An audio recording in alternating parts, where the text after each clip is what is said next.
Once I've read a sentence by David Harvey: "The freedom to make and remake our cities and ourselves is one of the most precious, yet most neglected of our human rights." While walking in the streets of London, I started to question my existence as simple dweller.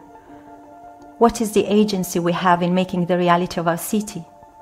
Body and city, they make each other. I am the body of the city. The city is my body. Like Alice, I began my descent into Londonland, into the unknown, the radical, the desired, the unforbidden, the unpredictable, while diving into London's wounds, failures, potentials, and dreams. I have remade the city and dismissed the distinctions between an observer and a doer, a producer and a consumer.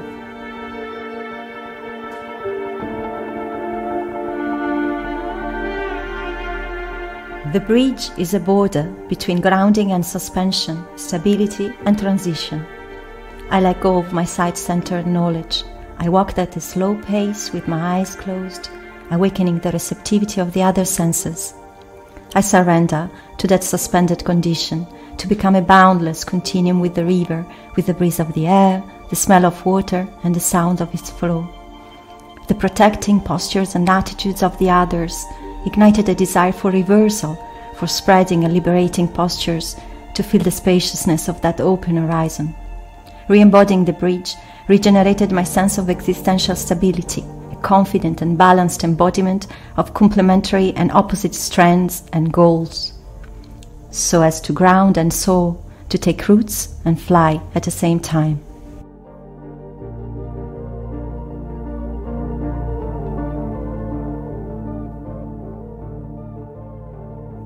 Cemeteries are cultural forms for the management of death. They are one of the most vulnerable borders between nature and culture, loss and desire of preservation, absence and presence. I explored the geometrical order of death. The verticality of the headstones seemed to perform a spiritual pathway, stretching between earth and heaven, soil and air, material and ethereal. By mimicking the bodies underneath, I experienced the body as embodied aliveness. I challenged the boundary that divides culture and nature, order and wilderness. I have become aware of a cultural sense which resists the organic process of nature, which patterns the unpatternable. I adhere my gravity to the ground, to its smell, texture, shapes, and temperature.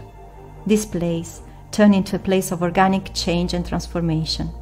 I regenerated my sense of death into a somatic experience of indeterminacy, of namelessness, of shapelessness, timelessness. Sense of loss and grief have been remade into a sense of peace about existence and its transient form of being.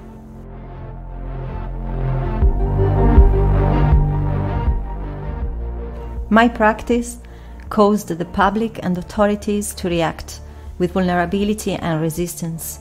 I was a threat to the other people's identity, to their sense of reality, knowledge, and safety. Most people pretended to ignore me. Amongst those who approached me during my practice, many were annoyed, some laughed, a few others became curious or excited. I was often asked if I was all right. Some people asked me what I'm doing, or whispered in my ears, "Wow, this is great," and a couple of others reported me to the police. To open our existential indeterminacy is an act of political and social disobedience, and this reminds us of the innate power of our existence and behavior.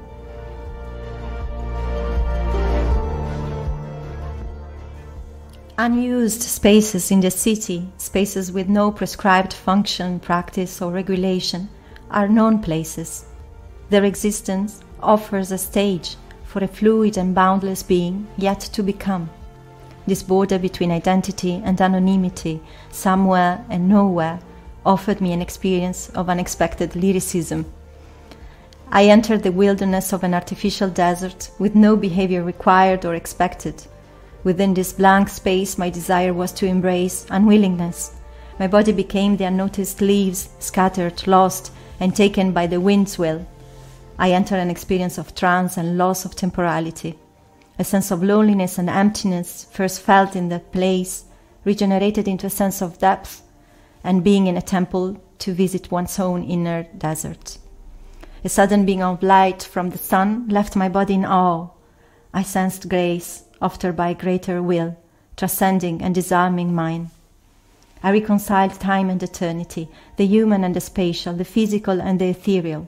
Removing my white shirt, completed the experience of a blank and candid identity, a devotional act, like a prayer on the frontier of being, wishing for its essence to become tangible.